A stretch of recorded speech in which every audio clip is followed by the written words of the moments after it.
பாமகவுடைய மாவட்ட செயலாளர் வழக்கறிஞர் பாலு, டிஎம்டி திருமாவளவன் என்பவர் மாநில பொறுப்புல இருக்காரு. அந்த தாப்பூர் நகர வீதியா கடந்து போறாங்க.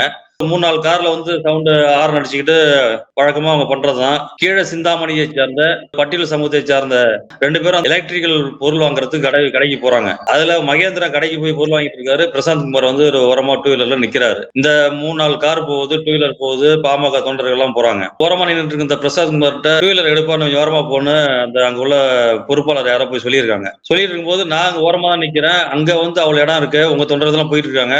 அவங்க போயிட்டா கார் போயிடுச்சுன்னா நீங்க போயிடலாமே, என்னையா ஓரமா நிக்கிறவன தலை சொல்றீங்கன்னு என்ன பேசிட்டு இருக்கேன், போக மாட்டேன் என்ன அப்படின்னு சொல்லி தள்ளி விடுறாங்க. அப்புறம் தேடியா பசங்க இவ்வளவு திமுறா அப்படின்னு சொல்லி சாதி சொல்லி திட்டினாங்க. ஒருத்தர் 2 பேர் அடிச்சு தள்ளதோடு இல்லாம அது யாரும் தெரிஞ்சுக்கிட்டு அந்த 30 பேர் 40 பேர் சேர்ந்துட்டு அடிக்கிறாங்க. பாமக ஆளுநரும் இருக்கிறாரு. அவரும் போய் பார்த்த உடனே இவங்க சும்மா வரக்கூடாது, இவங்கெல்லாம் தூக்கி கார்ல உள்ள போட்டு அடிக்கணும்னு சொல்லி அடிக்கடி கீழே விழுந்த தோழர்களை கார்ல உள்ள போட்டு திரும்பவும் தாக்குதல் பண்ணி ஃபர்ஸ்ட் நீங்க ஆரம்பிக்கும் போது கூட பிசிக்கா தோழர் அவரை அடிச்சுட்டாங்கிற மாதிரி நீங்க சொன்னீங்க. அதுல என்ன நடந்ததுன்னா அந்த அடிப்பட்ட 2 பேருமே விசிகா சார்ந்தவங்க கிடையாது. அந்த பகுதியில பட்டியல் அது இந்த ஆட்சின்னு இல்ல, பொதுவா எல்லா ஆட்சியும் நடக்கிறது தான். தலித் விரோத போக்கோட காவல்துறை செயல்பட்டு இருக்கு. அந்த புகார் கொடுத்த போன தோழர்கள்ட்டே யாரு அடிச்சான்னு கேட்டு வாங்கி அதை பதிவு பண்ணாம இவங்களை உட்கார வச்சுட்டு அடிச்சவங்களை வெளியே விட்டாங்க. டிஎஸ்பி சொல்றாரு, நாங்க ஃபுட்டேஜ் இருக்கு, ஆய்வு பண்ணிட்டு இருக்கோம். திரும்ப ஒரு மதியம் 12 மணி வாக்குல ஒரு 4 பேர் அடிச்சிருக்காங்க, அதுக்கான ஆதாரம் இருக்கு. 4 பேர் அடிச்சிருக்காங்கன்னு சொல்றீங்க, ஏன் வழக்கு பதிவு அவங்களை கைது பண்றதுக்கு இவ்வளவு டிலே பண்றீங்க, சீக்கிரம் பண்ணுங்கன்னு சொல்றோம். 4 மணி வரைக்கும் டைம் கேட்கறாங்க. ஆனா இது வரைக்கும் மீதம் உள்ள 2 பேர் கைது பண்ணல.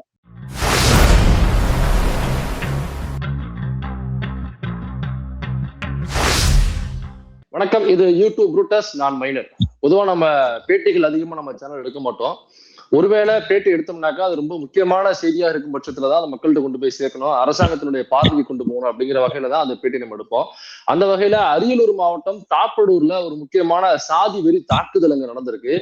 பாமக 2ஆ உடைஞ்சதுல அன்புமணி தலைமையிலான பாமகவில் இருக்கிற அந்த கட்ட பஞ்சாயத்து பாலு என்கிற வழக்கறிஞர், அந்த வழக்கறிஞர் தன்னுடைய கட்சி தொண்டர்களை வச்சுக்கிட்டு அங்க இருக்கிற பட்டியல் சமூகத்து இளைஞர், குறிப்பா விசிகாவில் இருக்கிற பட்டியல் சமூகத்து இளைஞருக்கு மிகப்பெரிய சாதி வன்கொடுமை நிகழ்த்தியுள்ளார். இதை குறித்து அங்க ஒரு பெரிய கலைபெருமை ஆயிருக்கிறது. அங்க விசிகா தொடர்ந்து ஆர்ப்பாட்டம் போராட்டங்கள் செய்து வந்திருக்கிறது. அங்க என்ன நடந்துச்சு, எது நடந்துச்சு அப்படின்னு நம்மளுடைய தகவல்களை பகிர்ந்து கொள்ள விசிகாவினுடைய அரியலூர் மேற்கு மாவட்ட செயலாளர் அண்ணன் அங்கலூர் சிவா அவர்கள் இணைந்திருக்கிறார். அண்ணா வணக்கம். வணக்கம் தோழர், நல்லா இருக்கீங்களா? உங்களுடைய பார்வையாளர்களுக்கும் யூடியூப் புரூட்டஸ் பார்வையாளர்களுக்கும் மக்களுக்கும் எனது வணக்கத்தை தெரிவித்துக் கொள்கிறேன். வணக்கம் தோழர். நேற்று அரியலூர் தாப்பலூர்ல நடந்ததா சில புட்டேஜஸ் சோசியல் மீடியால வைரல் ஆச்சு. சோ அதையொட்டிதான் அங்க உள்ள பொறுப்பாளர்கள்ட்ட என்ன ஆச்சு ஏதாச்சுன்னு அங்க உள்ள மக்கள்கிட்ட போன் பண்ணி கேட்கும் பொழுது சில தகவல்களை கொடுத்தாங்க. சரி, அதையொட்டிதான் என்ன நடந்துச்சு அப்படின்னு உங்ககிட்டே அதை கேட்டு மக்கள்கிட்ட கொண்டு போய் சேர்க்கலாம் அப்படிங்கிறதுக்காக தான் இந்த இன்டர்வியூ. இப்ப அங்கலூர் தாப்பலூர்ல ஆக்சுவலா நேற்று என்ன நடந்துச்சு, யார் தாக்கப்பட்டாங்க, தகவலை சொல்ல முடியுமா? அரியலூர் மாவட்டம் தாப்பலூர் நகரத்துல பாமகவுடைய அன்புமணி பிரிவை சார்ந்த ஒரு செயற்குழு கூட்டம் டிசம்பர் 25ஆம் தேதி நடந்துச்சு. ஒரு இரவு 8:45 மணி இருக்கும். அந்த கூட்டம் முடிஞ்சிட்டு அங்க கூடியிருந்த தொண்டர்கள், அதுல முக்கியமா அந்த பாமகவுடைய மாவட்ட செயலாளர் தமிழ் மறவன் அவர்கள், வழக்கறிஞர் பாலு, டிஎம்டி திருமாவளவன் என்பவர் மாநில பொறுப்புல இருக்காரு. அந்த பகுதியுடைய பொறுப்பாளர்கள்லாம் அந்த பகுதியை சேர்ந்த ஒன்றிய செயலாளர் கொளஞ்சி என்பவருடைய அலுவலகத்துக்கு சென்று போயிட்டு திரும்ப வராங்க. அந்த தாப்பூர் நகர வீதியா கடந்து போறாங்க. அப்போ ஒரு 3, 4 கார்ல சவுண்ட் ஹாரன் அடிச்சுக்கிட்டு வழக்கமா அவங்க பண்றதுதான் வந்துட்டு இருக்காங்க.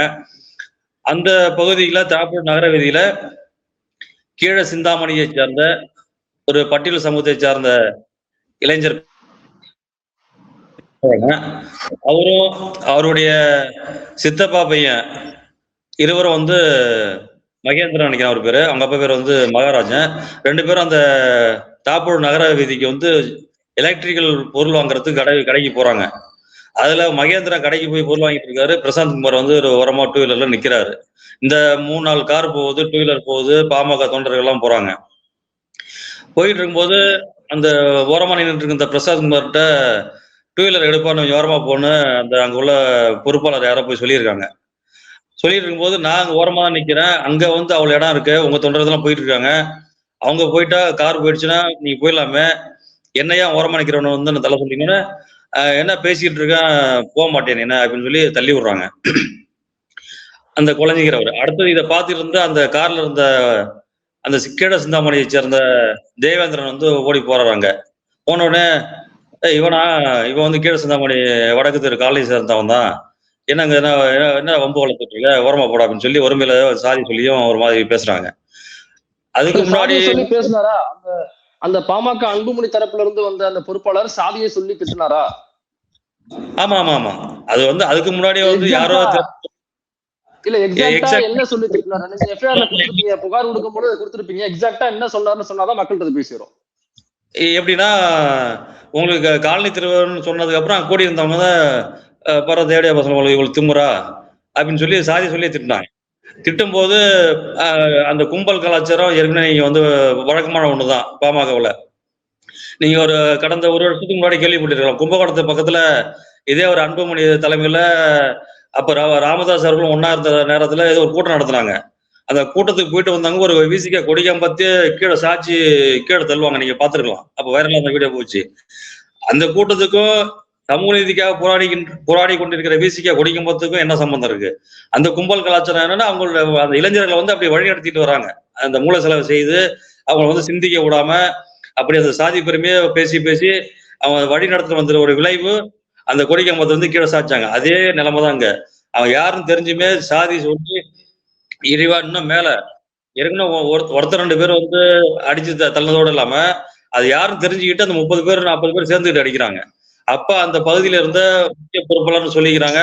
ஆனா எங்களுக்கு என்ன பொறுத்தளவு அவர் வந்து முக்கிய பொறுப்பாளர்லாம் இல்ல.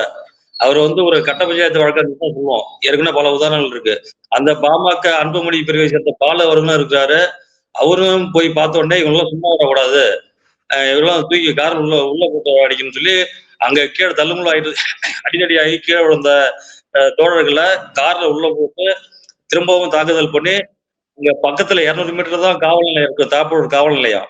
அங்க அழைச்சிட்டு போயிட்டு அங்க கிட்ட கார்ல அழைச்சிட்டு போன சிக்கலான்னு சொல்லிட்டு அங்க இறக்கி விட்டு உள்ள அழைச்சிட்டு போறாங்க. அழைச்சிட்டு போயிட்டு இது மாதிரி வந்து தகராறு பண்ணாங்க ரோட்ல நின்றுகிட்டு அப்படின்னு சொல்லி அங்க போலீஸ்கிட்ட சொல்லவும், வழக்கமா வந்து காவல்துறை அது காவல்துறைக்கே உள்ள ஒரு பொது புத்தின் தலைவர் அடிக்கடி சொல்லுவார். அது மாதிரி தமிழ்நாட்டுல திராவிட மாடல் ஆட்சி மாண்புமிகு முதல்வர் அவர்கள் சிறப்பா ஆட்சி பண்ணிட்டு இருந்தாலும் அவங்களுக்கு ஏதாவது வகையில காவல்துறையில் உள்ள கருப்பாடுகள் வந்து நெருக்கடி கொடுத்துட்டு இருக்கோம். அது இந்த ஆட்சின்னு இல்லை, பொதுவா எல்லா ஆட்சியுமே நடக்கிறது தான். தலித் விரோத போக்கோட காவல்துறை செயல்பட்டு இருக்கு. அந்த புகார் கொடுத்த போன தோழர்கள்ட்டே வந்து புகாரா வாங்கி யாரு அடிச்சான்னு கேட்டு வாங்கி அதை பதிவு பண்ணாம இவங்களை உட்கார வச்சுட்டு அடிச்சவங்களை வந்து வெளியே விட்டாங்க. அப்புறம் அந்த தகவல் அங்க அந்த பகுதியில் வீழ்ச்சிக்கா தோழர் காசாங்கோட்டையை சேர்ந்த பாலுன்னு சொல்லிட்டு ஒரு பையன், திருமாபாலுன்னு கூப்பிடுவோம். அந்த பையன் வந்து அந்த பகுதியுடைய அரியலூர் கிழக்கு மாவட்ட செயலாளர் ரா கதிரவளவன் அவர்களிடமும் மாவட்ட அமைப்பாளர் சின்னமலை அவர்களிடம் தகவல் கொடுத்துருக்காங்க. என்ன ஒண்ணுன்னா, நீங்க ஃபர்ஸ்ட் நீங்க ஆரம்பிக்கும் போது கூட விசிகா தோழர் அவரை அடிச்சுட்டாங்கிற மாதிரி நீங்க சொன்னீங்க. அதுல என்ன நடந்ததுன்னா, அந்த அடிப்பட்ட 2 பேருமே வந்து விசிகா சார்ந்தவங்க கிடையாது. அந்த பகுதியில பட்டியல்.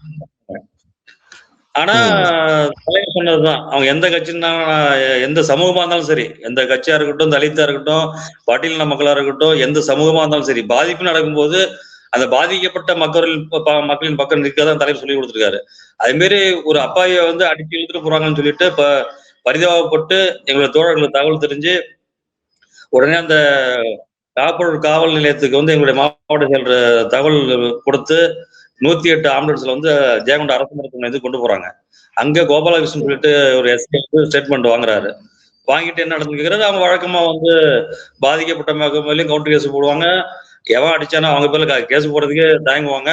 இப்படிலாம் இருக்கும்போது எங்களுடைய கட்சி ஈடுபட்டதுனால என்ன நடந்ததோ வாக்குமூலம், எஃப்ஐஆர்ங்கிறது ஃபர்ஸ்ட் இம்ப்ரெஷன் ரிப்போர்ட்.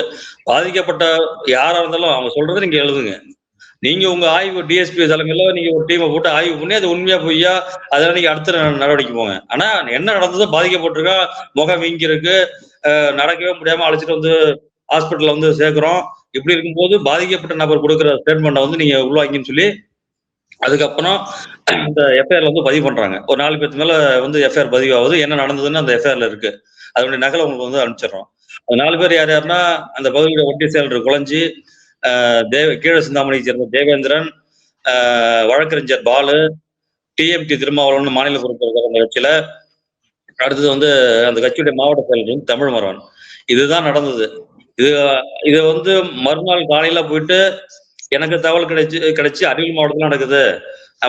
நம்ம இருக்கும்போது இப்படி வந்து நம்ம மக்களுக்கு இப்படி பாதிப்பு நடக்குது, போய் நான் பார்ப்பேன்னு சொல்லிட்டு அந்த மாவட்ட செயலர் தொடர்பு கொண்டு போய் ஜெயங்கொண்டம் டிஎஸ்பி வந்து பார்த்து மனு கொடுக்குறோம். அங்குள்ள பொறுப்பாளர், முக்கிய பொறுப்பாளர்கள் சேர்ந்துக்கிட்டு இங்க அரியலூர் மேற்கு மாவட்டத்தில் உள்ள பொறுப்பாளர்கள் சேர்ந்துக்கிட்டு போய் கொடுக்குறோம்.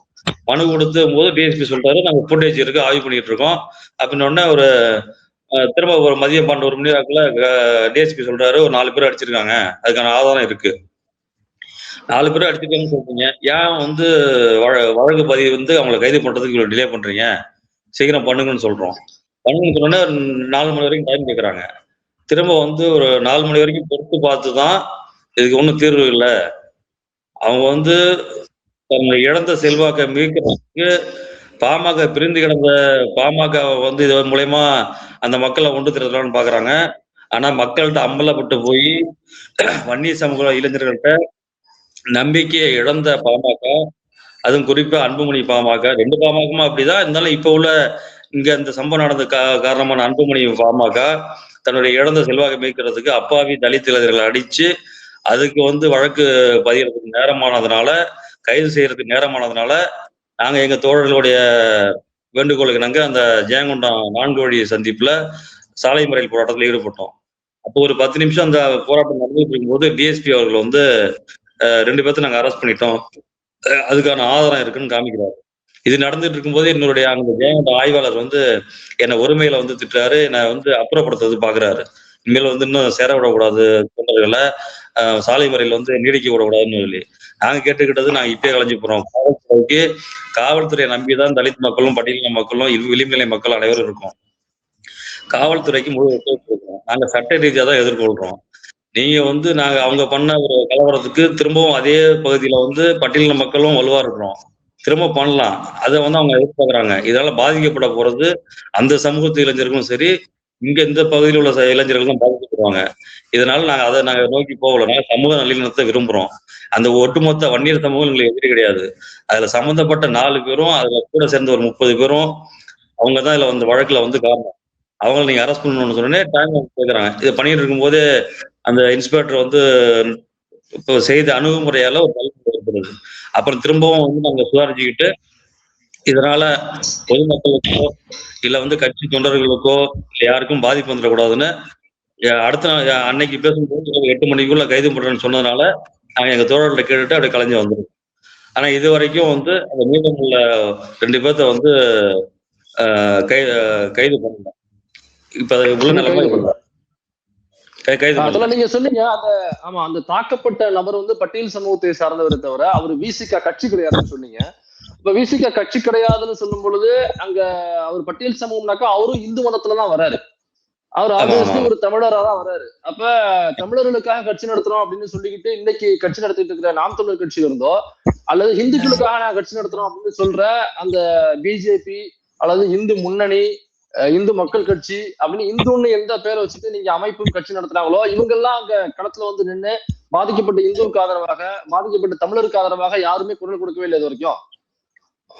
அவங்க வந்து கட்சி நடத்துறது வந்து இந்து மக்களுக்காகவோ தமிழருங்கிற உணர்வுக்காகவோ நடத்தல, வந்து மக்களை ஏமாத்துற விஷயம். அதை நாங்க இப்ப அமலப்படுத்திக்கிட்டு இருக்கோம். அவங்க பேசுற தமிழ் தேசியம் வந்து போலி தமிழ் தேசியம். தமிழ் தேசியம்னா சாதி ஒழிப்புடன் கூடிய தமிழ் தேசியம் தான் வந்து உண்மையான தமிழ் தேசியம். அதுக்கு சிறந்த உதாரணம் அரியலூர் மாவட்டத்திலேயே சாதி ஒழிப்புடன் கூடிய தமிழ் தேசம் என்ற தலைப்பில் மீன் சுருட்டியில் மாநாடு நடத்திய பொன்பரப்பி தமிழரசன் அவர்கள் பிறந்த மாவட்டம்.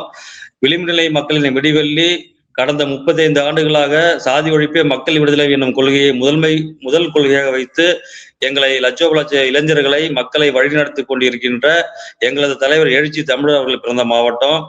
இதுதான் தமிழ் தேசியம். ஆனா அவங்க வந்து தமிழ் தேசியம் பேசுறது வந்து தன்னுடைய சுயநலத்துக்காக இளைஞர்களை மூளை செலவு செய்து போலி தமிழ் தேசியம் பேசிட்டு இருக்காங்க. அது இப்ப அம்பலப்பட்ட போய் வந்துட்டு இருக்கு. குறிப்பாக அவங்களை அம்பலப்படுத்துறதுல நீங்க முதன்மையா இருக்கீங்க, தொடர்ந்து நாங்க பார்த்துட்டு இருக்கோம். போலி தமிழ் தேசியம் பேசுகின்ற எந்த ஒரு கும்பலும் அந்த சம்பவம் கேள்விப்பட்டு இது வரைக்கும் கடந்த 2 நாட்களுக்கு மேலாக ஆகுது பாதிக்கப்பட்ட நபரையோ பாதிக்கப்பட்ட மக்களுக்கு ஆதரவாவோ அல்ல இந்து மக்கள் விரோதி இந்துக்குன்னு சொல்லிட்டு இருக்க சனாதன பாசிச கும்பல் வந்து வராது, தெரிஞ்ச விஷயம்தான். அவங்களுக்கு வந்து பாதிக்கப்பட்ட மக்களுக்காக போராடுறதுல அவங்களுடைய இது அடிப்படை திட்டம் கிடையாது.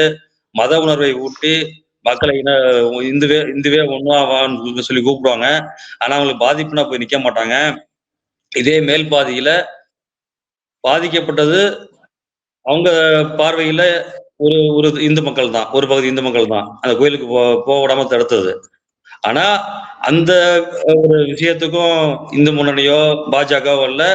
அங்கே இப்ப இந்த விஷயத்துல ஈடுபட்ட பாமக பால் வந்து ஒரு சமூக விரோதின்னு நான் ஏன் தொடர்ந்து சொல்றோம்னா, மேல்பாதியில சாதி சமூக நீதிக்காக கட்சி நடத்துன்னு சொல்லிக்கிற பாமக மேல்பாதியில வந்து வழிபட விடணும்னா கோயில் வந்து பொதுவா எல்லா சமூக மக்களும் வழிபடணும், அதுக்கு பேர் தான் கோயில். அந்த மக்களை வந்து வழிபட விடாம தடுக்கிறாங்க ஒரு குறிப்பிட்ட சமூக மக்கள்லாம். அவங்களுக்கு வந்து அரசியல் படுத்தி இல்ல இது இப்படி கிடையாது, இப்ப உள்ள சட்டத்திட்டத்தின்படி அனைத்து மக்களும் வந்து கும்பிடலாம், சட்டத்தை மதிங்க அப்படின்னு இந்த மக்களை அழைச்சிட்டு போய் கும்பிட வச்சிருந்தா எங்க தலைவரே வந்து கூப்பிட்டு பாராட்டு விழா பண்ணியிருப்பாரு. ஏற்கனவே பாராட்டு விழா பண்ணியிருக்காரு அவங்களை நம்பி, கொடிதாங்கி பட்டம்லாம் கொடுத்தாரு. ஆனா அவங்களுடைய அரசியல் வந்து சோசியல் இன்ஜினியரிங் என்ற கான்செப்ட்ல வந்து திசை மாறி போய் அதனால அந்த வன்னிய சமூக மக்கள்கிட்டையும் செல்வாக்கு இழந்து இன்னைக்கு வந்து இந்த நிலைமை தான் நிக்கிறாங்க. அதனால அவங்க இழந்த செல்வாக்கை மீட்டெடுக்கிறதுக்கு வெவ்வேறு வகையில வந்து போராடி பார்க்கறாங்க. அது அம்பலப்பட்டு போய் நிக்கிறாங்க. வன்னிய சமூக இளைஞர்கள் அனைவருமே வந்து பாமக இப்ப பின்தொடர்றது இல்ல. அந்த சமூகத்திலுமே வந்து அரசியல் தெளிவோட அனைத்து கட்சியுமே இருக்கிறாங்க. முற்போக்கு சக்திகளாகவும் இருக்கிறாங்க. அரியலூர் மாவட்டத்துல எனது தலைமையிலேயே நிறைய தோழர்கள் வன்னிய சமூக தோழர்கள் வந்து விடுதலை சிறுத்தைகளா வந்து பயணிச்சு வந்துகிட்டு இருக்காங்க. சாதி ஒழிப்பு அரசியலை ஏத்து களமாடிக்கிட்டு இருக்காங்க. அதனால இந்த போலி தமிழ் தேசியம் பேசுற கும்பலுடைய சித்து வேலையும் பாஜகவுடைய சித்து வேலையும் அதுக்கு துணை போகிற பாஜகவுடைய கொள்கை திட்டத்துக்கு அதே வடிவில் இருக்கிற மாறி இருக்கிற பாமகவும் இங்க அவங்களுடைய அரசியல் வந்து எடுபடாது. அந்த மக்கள் வந்து இப்ப சாராசாரியா அந்த வன்னிய சமூக இளைஞர்கள் வந்து சாராசாரியா பாஜக நோக்கி போயிட்டு இருக்காங்க. எல்லாம் ஊடகத்துல வந்து ஒரு கருத்து திருப்பி பண்றாங்க. எப்படின்னா புதுசா ஒருத்தவர் வந்து கட்சி ஆரம்பிச்சிருக்கிறாரு, அவர் நோக்கி வந்து தலித் இளைஞர்கள் போறாங்க அப்படிங்கிற ஒரு கட்டமைப்பு உருவாக்கி பண்றாங்க. அது வந்து முற்றிலும் பொய்யானது. எப்படின்னா தலித் பகுதியில பட்டியல் சமூக இளைஞர்களை வந்து ஒருவேளை அந்த திரை மாயைக்கோ இல்ல எதுக்கோ போற மாதிரி இருந்தாலும் அவங்களை தடுத்து நிறுத்தி அரசியல் பண்ற இடத்துல நிர்வாகிகள் வீசிக்க நிர்வாகிகள் இருக்கிறோம், ஜனநாயக சக்திகள் இருக்கிறோம், அதை தடுக்கிறோம். அது வந்து இந்த கட்டமைப்பு அப்படியே இருக்கு. இதுக்கு நேர் எதிராக சாதித்துக்கள்ல குறிப்பா வன்னியர் சமூகத்துல இயல்பாவே வந்து போயிட்டு இருக்காங்க. அங்க தடுத்து நிறுத்துறதுக்கே ஆள் இல்லை. இவங்க கட்சியை தக்க வைக்க முடியல.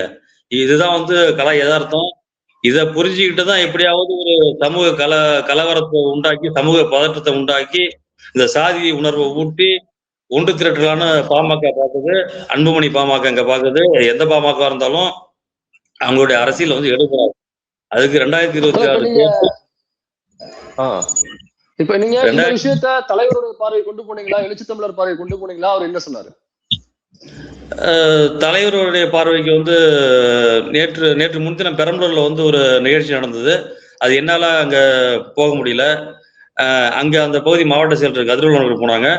போயிட்டு நீங்க வந்து எல்லா சமூக மக்களும் நம்ம போராடிக்கிட்டு இருக்கோம். எந்த ஒரு குறிப்பிட்ட சமூகத்துக்கு எதிராகவும் நம்மளுடைய நிலைப்பாடு அமைஞ்சிடக்கூடாது. யார் சம்பந்தப்பட்டாங்களோ அவங்க மேல வந்து வழக்கு பதிஞ்சு அவங்களை சிறைப்படுத்துறதுக்கான வேலையை பாருங்க. நீங்க வந்து டிஎஸ்பி வந்து சந்திச்சு பாருங்க. மற்றபடி சமூகத்துக்கு எதிராக எந்த ஒரு சமூகத்துக்கு எதிராகவும் சரி ஒரு தவறான ஒரு கொள்கை முழக்கத்தை எதுவுமே பண்ணக்கூடாது அப்படின்னு சொல்லி ஒரு வழிகாட்டுதல் பண்ணியிருக்காங்க. தொடர்ந்து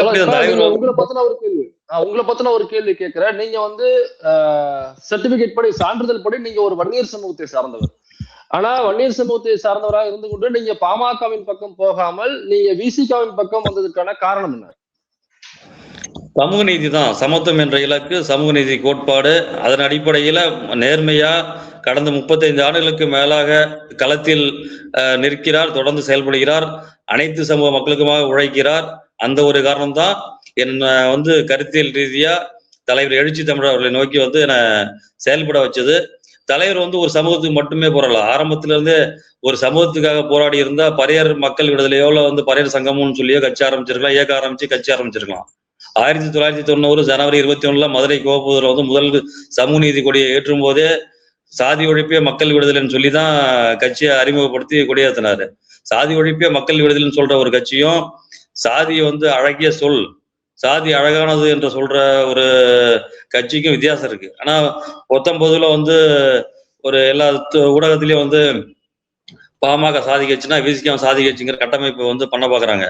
ஒரு குறுகிய வளையத்துக்குள்ள விசிகாவையும் தலைவர் எழுச்சி தமிழருடைய அவர்களையும் சுருக்க முடியாது. பாமக சாதி கட்சினா சாதி கட்சி தான். ஏன் அப்படின்னா அவங்க வந்து வெளிப்படையா அறிவிக்கிறாங்க, டிக்ளேர் பண்றாங்க. எங்க ஏத்துனாலும் 2 கொடியை ஏத்துறாங்க. வன்னியர் சங்க கொடியும் ஏத்துறாங்க, பாமக கொடியும் ஏத்துறாங்க. ஒரு ஒரு ஜாதியினுடைய சமூகத்தினுடைய உரிமைகளுக்காக போராடலாம், தப்பு கிடையாது. அவங்களுக்கு இந்த இவ்வளவு பேர் இருக்காங்க, இவங்க உரிமை மறுக்கப்பட்டிருக்காங்க, அவங்க உரிமைக்காக போராடணும்னு சொன்னா அது வந்து நியாயமானது. ஆனா அதே வந்து குறிப்பிட்ட சமூகத்தை இழிவுபடுத்துறதுக்கும் தன்னுடைய வந்து தன்னை ஆண்டபுரம்னு பேசிக்கிட்டு அந்த இளைஞர்களை தவறா வழி நடத்துறதுக்கும் அது அமைஞ்சிடக்கூடாது. அது அம்பலப்பட்டு வருது, அம்பலப்பட்டு வந்தாலும் அவங்க வந்து அவங்க நிலையை மாத்திக்க மாட்டாங்க. அதுக்கு வந்து உதாரணமே இந்த மேல்பாதி சொன்னா அடுத்து வந்து ராஜீவ்காந்தின்னு ஒரு அயோக்கிய சாதி வரிய சங்கியோட தூண்டுதலோட தலைவர் எழுச்சி தமிழர் வந்து சென்னை உயர்நீதிமன்ற வளாகத்துக்கு முன்பு நடந்த போராட்டம் முடிஞ்சு வெளியில கார்ல போகும்போது யாருமே அங்க இல்ல, வெறும் ரோடா இருக்கு. அந்த ரோட்ல வேணுமே திட்டமிட்டு அது நீங்க முழுமையா நீங்க அமலப்படுத்தினீங்க. நீங்க அமலப்படுத்தின விஷயத்த தலைவரத்தினுடைய முகநூல் அடியில வந்து பதிவு பண்ணாங்க. அந்த விஷயத்த வந்து தெளிவா நீங்க அமலப்படுத்தினீங்க. அந்த அயோக்கியனுக்கு ஆதரவா இந்த பாமக வழக்கறிஞர் கட்ட பஞ்சாயத்து வழக்கறிஞர் வந்து பாலு வந்து செயல்பட்டாரு. காரணம் என்ன? அவருக்குள்ள அந்த சாதி புத்தி தான். அது வந்து அவன் உள்நோக்கத்தோட செயல்பட்டான்னு தெரிஞ்சுமே அவனுக்கு ஆதரவா போன வக்கீல் பாலு அன்னைக்கு வந்து இந்த பகல் பாலு வந்து ஒரு கட்சி தலைவர் தானே, ஏன் அவரு நினைச்சிருந்தா தடுத்திருக்கலாமான்னு கேள்வி கேட்டார் பாலு.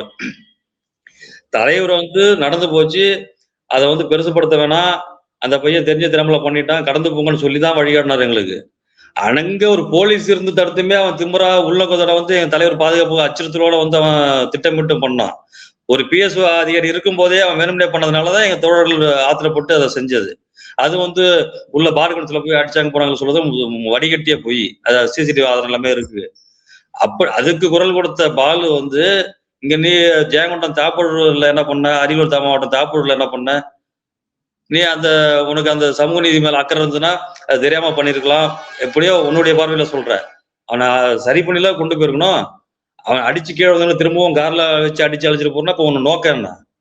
உன்னை அமலப்படுத்தாம விட மாட்டோம். 2026 நீ அரியலூர் மாவட்டத்துல எந்த தொகையில ஜெயங்கொண்டத்திலயோ இங்க நிக்கணும் பிளான் பண்ணி திட்டமிட்டுதான் சமூக பதட்டத்தை உண்டு பண்ற அப்பாவி வன்னிய சமூக இளைஞர்களை வந்து அழிக்கிற, அவங்கள வழக்குக்கு உள்ளாக்கி அவங்களுடைய வாழ்க்கை சீரழிக்கிற. ஆனா உன்னுடைய ஜம்பம் பலிக்காது.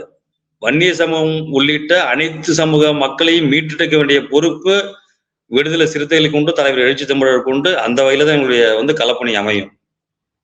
ஓகே தோழர், நீங்க நடந்த சம்பவத்தை சொல்லியிருக்கீங்க. காவல்துறையினுடைய நடவடிக்கை வந்து பத்தாது, அது சம்பந்தப்பட்ட பாதிப்பை ஏற்படுத்திய நபர்கள் முழுமையா கைது பண்ணல அப்படிங்கிற கோரிக்கை முன் வச்சிருக்கீங்க. இது கண்டிப்பாக அரசினுடைய பார்வைக்கும் காவல்துறை பார்வைக்கும் பொதுமக்கள் பார்வைக்கும் கண்டிப்பாக போய் சேரும். தொடர்ந்து இது விட்டு என்ன நடவடிக்கைகள் எடுக்கிறாங்க அப்படிங்கறத வாட்ச் பண்ணி ஒருவேளை நடவடிக்கை எடுக்கலனாக்கா ஃபர்தரா அடுத்தடுத்த என்ன பண்ணலாம் அப்படிங்கறது நம்ம அடுத்தடுத்த வீடியோக்கள்ல பேசுவோம். நீங்க உங்க நேரத்தை ஒதுக்கி இந்த விஷயத்த பகிர்ந்துகிட்டதுக்கு ரொம்ப நன்றி. நன்றி தோழர்.